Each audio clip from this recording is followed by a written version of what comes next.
ಎಲ್ಲರಿಗೂ ನಮಸ್ಕಾರ. ಇವತ್ತು ನಾವು ಭಾರತದಲ್ಲಿ ಇತ್ತೀಚೆಗೆ ನಡೆದ ಕೆಲವು ತುಂಬಾನೇ ಇಂಟ್ರೆಸ್ಟಿಂಗ್ ಘಟನೆಗಳ ಬಗ್ಗೆ ಮಾತಾಡೋಣ. ಬಾಹ್ಯಾಕಾಶ ಸಂಶೋಧನೆಯಿಂದ ಹಿಡಿದು ಸಾಹಿತ್ಯದವರೆಗಿನ ಈ ಬೆಳವಣಿಗೆಗಳು ನಮ್ಮ ದೇಶದ ಭವಿಷ್ಯದ ಮೇಲೆ ಹೇಗೆ ಪರಿಣಾಮ ಬೀರಬಹುದು ಅಂತ ಒಮ್ಮೆ ನೋಡೋಣ ಬನ್ನಿ.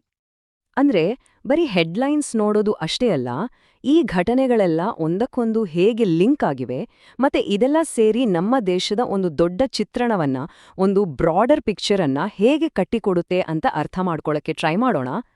ಫಾರ್ ಎಕ್ಸಾಂಪಲ್, ಪರಿಸರ ಸಂರಕ್ಷಣೆ ವಿಚಾರದಲ್ಲಿ ಗ್ಲೋಬಲ್ ಲೆವೆಲ್ನಲ್ಲಿ ಒಂದು ದೊಡ್ಡ ಪ್ರಶಸ್ತಿ ಗೆದ್ದ ಮೊದಲ ಭಾರತೀಯ ಮಹಿಳೆ ಯಾರು, ಅವರ ಸಾಧನೆ ಏನು ಅಂತ ತಿಳ್ಕೊತೀವಿ.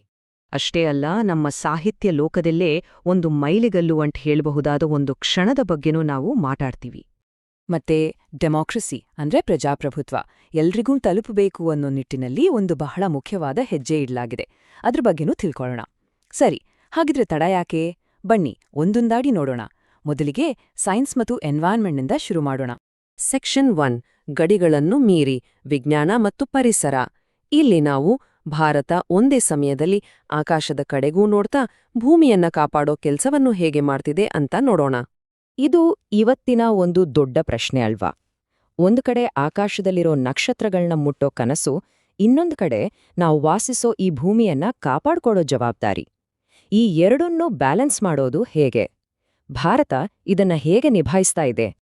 ಈ ಬ್ಯಾಲೆನ್ಸ್ಗೆ 2 ಬೆಸ್ಟ್ ಎಕ್ಸಾಂಪಲ್ಸ್ ಇತ್ತೀಚೆಗೆ ಸಿಕ್ಕಿವೆ ನೋಡಿ. ಒಂದು ಕಡೆ ನಮ್ಮ ಆದಿತ್ಯ-L1 ಮಿಷನ್ ಸೂರ್ಯನ ಬಗ್ಗೆ ಹೊಸ ಹೊಸ ರಹಸ್ಯಗಳನ್ನ ಬಯಲು ಮಾಡ್ತಿದೆ. ಅದೇ ಸಮಯದಲ್ಲಿ ಇಲ್ಲಿ ಭೂಮಿ ಮೇಲೆ ಅಸ್ಸಾಂನ ಚಿರಾಂಗ್ ರಿಪ್ಪು ಆನೆ ಮೀಸಲು ಪ್ರದೇಶ ಇದೆಯಲ್ಲ, ಅದನ್ನ ಈಗ ನ್ಯಾಷನಲ್ ಪಾರ್ಕ್ ಅಂತ ಘೋಷಣೆ ಮಾಡಿದ್ದಾರೆ. ಇದು ನಮ್ಮ ವನ್ಯಜೀವಿಗಳ ರಕ್ಷಣೆಯಲ್ಲಿ ಒಂದು ದೊಡ್ಡ ಹೆಜ್ಜೆ.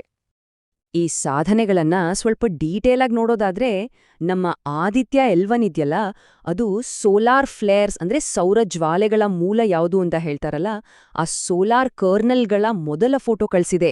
ಇದು ಸೋಲಾರ್ ಸೈನ್ಸ್ನಲ್ಲಿ ಒಂದು ದೊಡ್ಡ ಬ್ರೇಕ್ ಥ್ರೂ.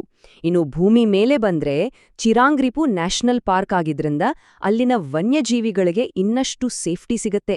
ಹಾಗೆ ಜಯಶ್ರೀ ವೆಂಕಟೇಶನ್ ಅನ್ನೋರು ಜೋಗು ಪ್ರದೇಶಗಳು ಅಂದ್ರೆ ವೆಟ್ಲ್ಯಾಂಡ್ ಸಂರಕ್ಷಣೆಗಾಗಿ ಕೊಡೋ ಪ್ರತಿಷ್ಠಿತ ರ್ಯಾಮ್ಸಾರ್ ಪ್ರಶಸ್ತಿ ಗೆದ್ದ ಮೊದಲ ಭಾರತೀಯರಾಗಿದ್ದಾರೆ.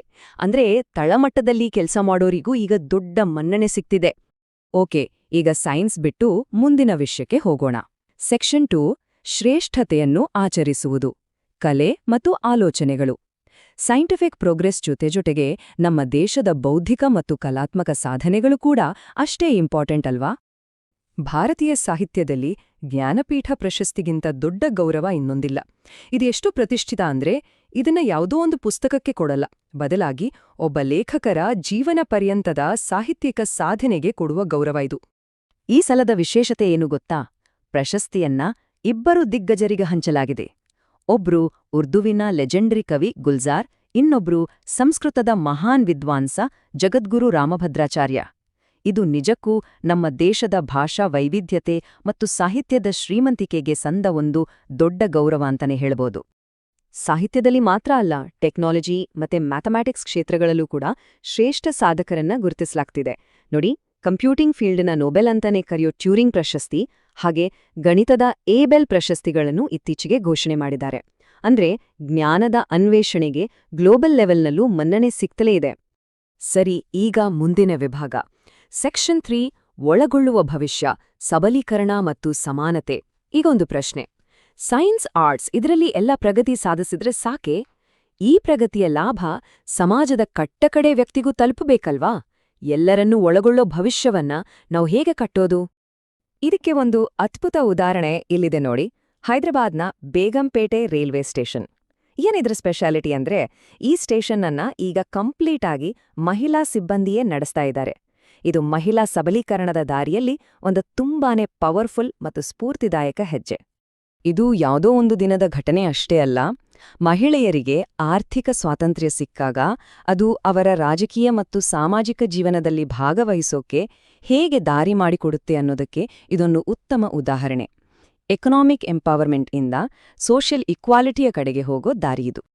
ಇನ್ನೂ 2 ಸ್ಪೆಸಿಫಿಕ್ ಎಕ್ಸಾಂಪಲ್ಸ್ ನೋಡೋಣ. ಒಂದು, SBI ಬ್ಯಾಂಕ್ನ ಅಸ್ಮಿತಾ ಸ್ಕೀಮ್. ಇದರ ಅಡಿಯಲ್ಲಿ ಮಹಿಳಾ ಉದ್ಯಮಿಗಳಿಗೆ ಯಾವುದೇ ಗ್ಯಾರಂಟಿ ಇಲ್ಲದೆ ಲೋನ್ ಕೊಡ್ತಾರೆ. ಇದರಿಂದ ಸಾವಿರಾರು ಮಹಿಳೆಯರು ತಮ್ಮ ಸ್ವಂತ ಬಿಸ್ನೆಸ್ ಶುರು ಮಾಡಕ್ಕೆ ಹೆಲ್ಪ್ ಆಗ್ತಿದೆ. ಇನ್ನೊಂದು ಕಡೆ ಪಂಜಾಬ್ ಅಲ್ಲಿನ ವಿಧಾನಸಭಾ ಕಲಾಪಗಳನ್ನ ಇದೇ ಮೊದಲ ಬಾರಿಗೆ ಸೈನ್ ಲ್ಯಾಂಗ್ವೇಜ್ ಅಂದ್ರೆ ಸಂಕೇತ ಭಾಷೆಯಲ್ಲಿ ಪ್ರಸಾರ ಮಾಡ್ತಿದ್ದಾರೆ. ಇದರಿಂದ ಶ್ರವಣದೋಷ ಇರೋ ನಾಗರಿಕರಿಗೂ ಡೆಮಾಕ್ರಸಿಯಲ್ಲಿ ಭಾಗವಹಿಸೋಕೆ ಒಂದು ಅವಕಾಶ ಸಿಕ್ಕಂತಾಗಿದೆ. ಓಕೆ, ಈಗ ಕೊನೆಯ ವಿಭಾಗಕ್ಕೆ ಬಂದಿದ್ದೇವೆ.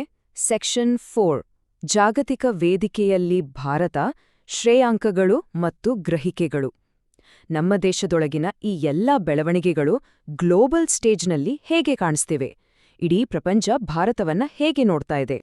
ಸಿಪ್ರಿ ಅನ್ನೋ ಸಂಸ್ಥೆಯ ರಿಪೋರ್ಟ್ ಪ್ರಕಾರ ಭಾರತ ಈಗ ಪ್ರಪಂಚದಲ್ಲೇ 2ನೇ ಅತಿ ದೊಡ್ಡ ಶಸ್ತ್ರಾಸ್ತ್ರ ಆಮದುದಾರ ದೇಶ. ಅಂದ್ರೆ ಆರ್ಮ್ಸ್ ಇಂಪೋರ್ಟ್ ಮಾಡೋದ್ರಲ್ಲಿ ನಾವು ನಂಬರ್ 2. ಇದು ನಮ್ಮ ದೇಶದ ಡಿಫೆನ್ಸ್ ಸಿದ್ಧತೆಯನ್ನ ತೋರಿಸುತ್ತೆ. ಹಾಗೆ ಬದಲಾಗ್ತಿರೋ ಗ್ಲೋಬಲ್ ಪಾಲಿಟಿಕ್ಸ್ನಲ್ಲಿ ನಮ್ಮ ಪಾತ್ರವನ್ನು ಸೂಚಿಸುತ್ತೆ. ಆದರೆ ನಮ್ಮ ಪ್ರಯಾರಿಟೀಸ್ ಬಗ್ಗೆನೂ ಇದು ಕೆಲವು ಪ್ರಶ್ನೆಗಳನ್ನ ಕೇಳುತ್ತೆ ಅಲ್ವಾ? ಆದ್ರೆ ಇಲ್ಲೊಂದು ಕಾಂಟ್ರಾಸ್ಟ್ ನೋಡಿ. ಒಂದು ಕಡೆ ಡಿಫೆನ್ಸ್ ಪವರಲ್ಲಿ ನಾವು ಮುಂಚೂಣಿಯಲ್ಲಿದ್ದೀವಿ. ಆದ್ರೆ ಇನ್ನೊಂದು ಕಡೆ ವರ್ಲ್ಡ್ ಹ್ಯಾಪಿನೆಸ್ ರಿಪೋರ್ಟ್ ಅಂದ್ರೆ ವಿಶ್ವ ಸಂತೋಷ ಸೂಚ್ಯಾಂಕದಲ್ಲಿ 147 ದೇಶಗಳ ಪೈಕಿ ನಮ್ಮ ಸ್ಥಾನ 118. ಇದೊಂದು ದೊಡ್ಡ ಚರ್ಚೆಯನ್ನೇ ಹುಟ್ಟಾಕುತ್ತೆ. ಒಂದು ದೇಶದ ಪ್ರಗತಿ ಅಂದ್ರೆ ಕೇವಲ ಮಿಲಿಟರಿ ಶಕ್ತಿ ಅಥವಾ ಎಕಾನಮಿನಾ ಅಥವಾ ಅಲ್ಲಿನ ಜನರ ಸಂತೋಷ, ಅವರ ಯೋಗಕ್ಷೇಮನ?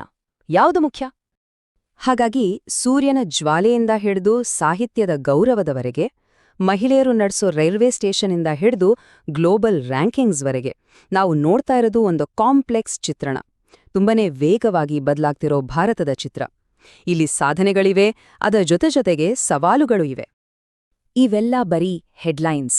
ಆದ್ರೆ ಈ ಎಲ್ಲಾ ಬದಲಾವಣೆಗಳ ಹಿಂದಿರೋ ಅಸಲಿ ಟ್ರೆಂಡ್ ಏನು?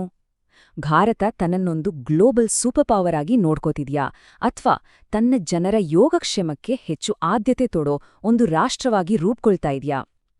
ಈ ಪ್ರಶ್ನೆಯೊಂದಿಗೆ ಇವತ್ತಿನ ಈ ವಿಶ್ಲೇಷಣೆಯನ್ನು ಮುಗಿಸೋಣ. ಇದ್ರ ಬಗ್ಗೆ ಯೋಚನೆ ಮಾಡಿ. ಇನ್ನೂ ಈ ತರಹ ಹೆಚ್ಚು ವಿಡಿಯೋಗಾಗಿ ನಮ್ಮ ಚಾನೆಲ್ ಸಬ್ಸ್ಕ್ರೈಬ್ ಮಾಡ್ಕೊಳ್ಳಿ. ಹಾಗೆ ನಿಮ್ಮ ಅನಿಸಿಕೆನ ಕೆಳಗಡೆ ಕಮೆಂಟ್ ಮಾಡಿ. ಹೌದು. ಸಿಗೋಣ ಮುಂದಿನ ವಿಡಿಯೋದಲ್ಲಿ. ನಮಸ್ಕಾರ.